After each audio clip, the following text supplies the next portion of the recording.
My son stood in my garage, arms crossed, looking at my 1963 Corvette like it was a pile of rust instead of the most precious thing I owned. "It's just scrap metal, Dad," he said. "Get over it." Those were his exact words. Not whispered, not said with hesitation. Said flatly, coldly, like he was talking about an old chair or a broken appliance. I remember the way the fluorescent light flickered above us, the smell of oil and dust, the tarp half pulled back, revealing the red curve of the hood I had polished by hand every Sunday for years. My hands were still greasy from checking the engine when he said it. Scrap metal. That car wasn't scrap metal. It was a promise. It was a memory. It was my wife's laughter echoing through open windows on summer roads. It was the last thing she asked me to protect when she knew she was dying. And my own son dismissed it like garbage. He didn't even look at me when he said it. He was already pacing, frustrated, tapping his phone, acting like I was the unreasonable one. "You're being selfish," he continued. "Real people are suffering. My wife's parents are about to lose their house, and you're clinging to a stupid old car." That's when I knew something had changed. Not just in the conversation, but in my son. This wasn't a disagreement. This was contempt. I had spent my entire life being invisible, overlooked, treated like I didn't matter much. But hearing that tone from my own child, hearing him talk down to me like I was a foolish old man clinging to junk, hurt in a way nothing else ever had. I wanted to tell him to leave. I wanted to shout.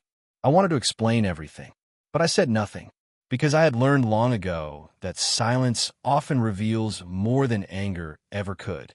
To my son, I was just his poor father, a man who worked a low job, a man who never made it, a man whose only valuable possession was an outdated car taking up space in a rundown garage.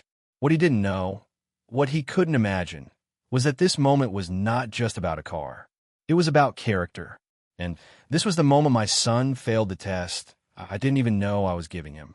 For more than 40 years, I woke up before sunrise, put on the same faded work clothes, and took the bus to work. I cleaned buildings, floors, bathrooms, hallways, places people passed through without thinking twice. Places they expected to be clean, but never cared who did the cleaning. I learned early that if you were the right uniform, people stopped seeing you as a person. Students would step over my mop without making eye contact. Office workers talked around me like I wasn't there. Some were polite. Most were indifferent. I never complained. Work was work, honest work. But my son saw it differently. When he was young, he didn't care what I did. He was proud when I fixed things.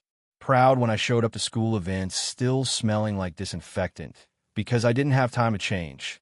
That pride faded as he got older. By the time he was in college, I noticed how quickly he changed the subject when friends asked about his family. "My dad works in maintenance," he'd say. Not janitor. Never janitor.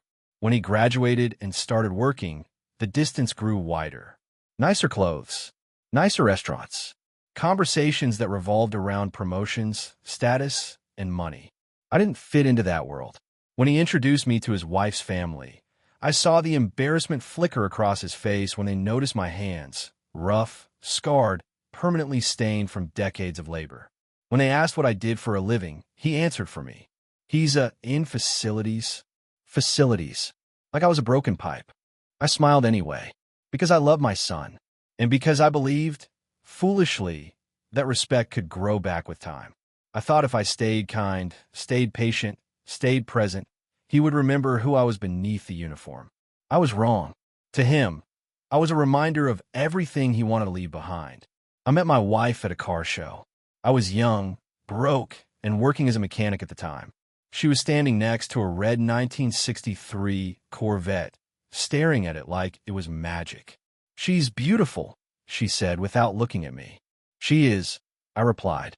That was the beginning of everything. We didn't have much money when we got married. We lived in a small apartment, ate cheap food, count every dollar. But every time we passed a classic car, she'd smile and say, "Someday." So I saved. Not a lot at once. Just spare change. Extra shifts. Quiet sacrifices she never asked for. Years later, I surprised her. That Corvette sat in our driveway with a bow on it, and she cried so hard she couldn't speak. We drove it everywhere. Windows down. Music is loud. laughing like the world couldn't touch us. Our son learned to change oil on that car, learn patience, learn care. It wasn't just metal. It was our life. When she got sick, everything slowed down. Hospital rooms replaced open roads. Beeping machines replaced music. On her last day, she held my hand and whispered, "Promise me something. Anything. Keep the car. Don't let anyone take it. When you drive it, I'll be with you." I promised. And I kept that promise every single day after she was gone, until my son decided that promise didn't matter. I found out the car was gone on a Tuesday. Not from my son, not from a phone call, not even from a message. I found out because the garage was empty. The space where the Corvette had rested for decades looked wrong. Too wide, too quiet. The concrete floor still held the faint outline of where the tires used to sit. The air smelled different, like something sacred had been disturbed. At first, I thought I was losing my mind.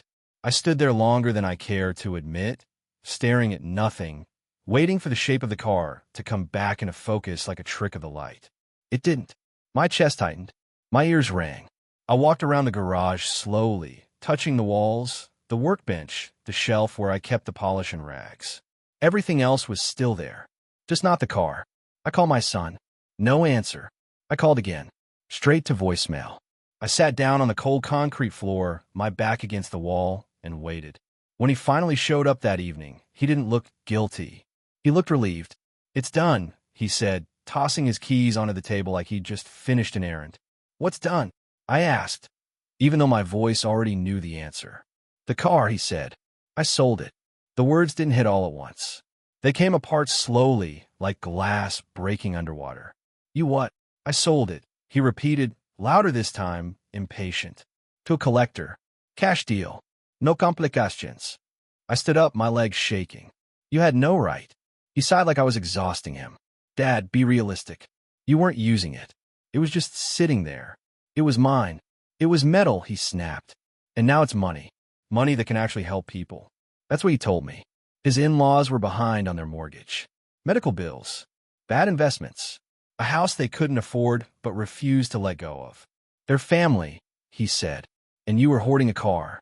I asked him how he did it. He didn't answer at first. Then he said, "You signed the papers years ago, remember? Power of attorney. Back when Mom was sick.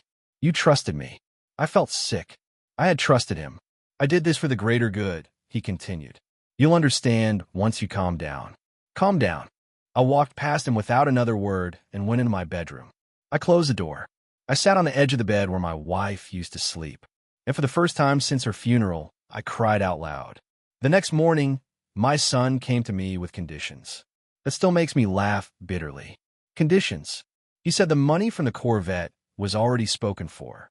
His in-laws needed it immediately. There was no getting it back. But, he added, holding up a finger, "This doesn't have to be ugly."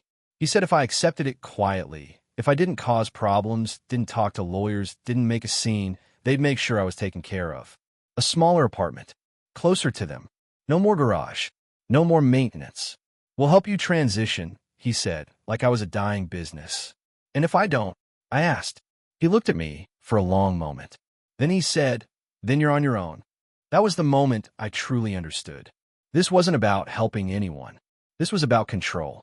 He believed I had no leverage, no power, no choice. To him, I was an old man with a mop and an empty garage. I told him I needed time. He nodded, confident, certain I'd fold. After all, I always had before. For the next few weeks, I barely heard from him. No calls, no check-ins. I went to work. I cleaned floors. I smiled at strangers. I lived my quiet life. But inside, something had shifted. Because while my son thought he had taken everything from me, there was something my son never asked me. Not once. He never asked how I was able to buy that Corvette in the first place. He assumed. He assumed I was reckless, sentimental, foolish with money. What he didn't know was that my wife and I were planners. Careful, patient.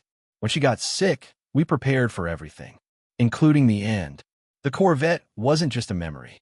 It was an asset, one I never intended to sell, unless I had to. Years ago, a collector approached me at a gas station, offered a ridiculous amount. I said no. Later, a second offer came, then a third. That's when I did something quiet. I had the car appraised, insured, documented, and then I set something aside.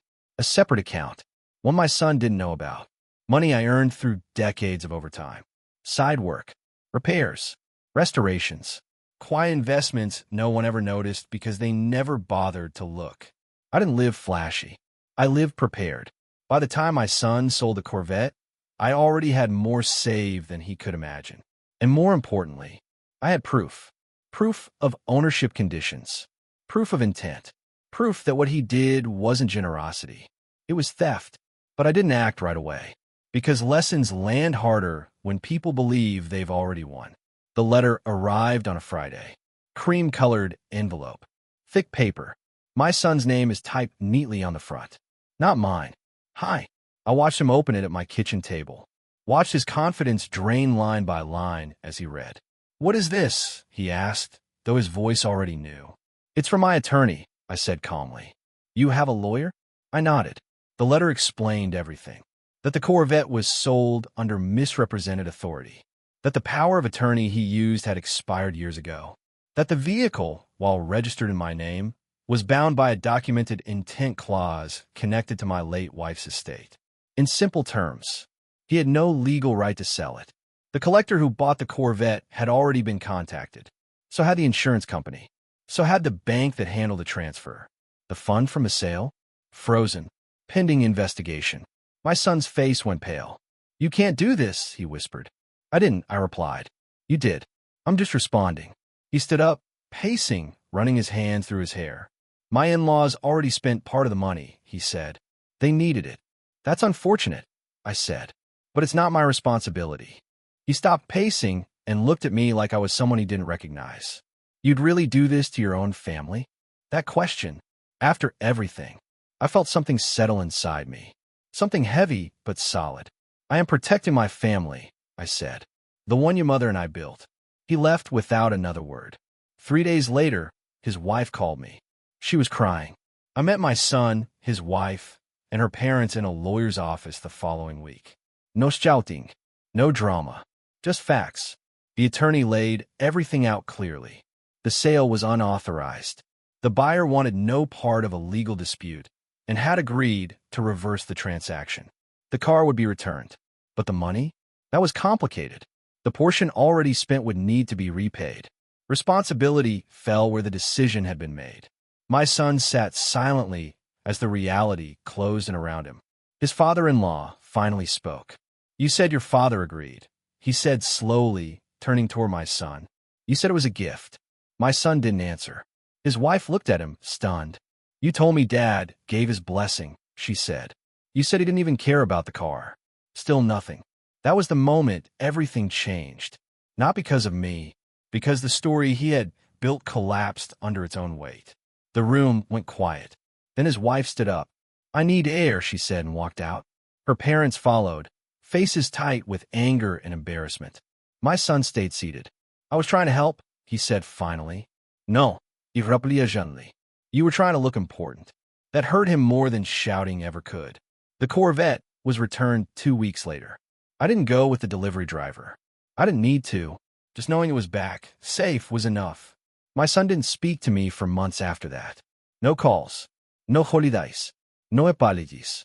At first, that hurt. Then I realized the silence was peace. I went back to my routines. Work. Coffee in the morning. Polishing the Corvette on Sundays, just like I always. One afternoon, I took it out for a drive. Windows down. Same road my wife and I used to take when the world felt lighter. I talked to her like I always did. Told her I kept my promise. That night, my son called. His voice was different. Quieter. "I was wrong," he said. "About everything." I didn't rush to respond. "I thought money made me better than where I came from," he continued. "I thought I was saving people. I was really just ashamed. I let that sit. I don't expect forgiveness," he said, "but I want to earn back your respect." "That will take time," I replied. "I know. We're not close like we once were. Maybe we never will be. But something real exists between us now. Not obligation. Not control. Truth. The Corvette still sits in my garage. Same red. Same curves. Same quiet power. People still walk past me at work without seeing me. That's fine. I know who I am. I'm a man who kept his word, a husband who honored a promise, and a father who finally learned. Respect isn't given because of blood. It's earned.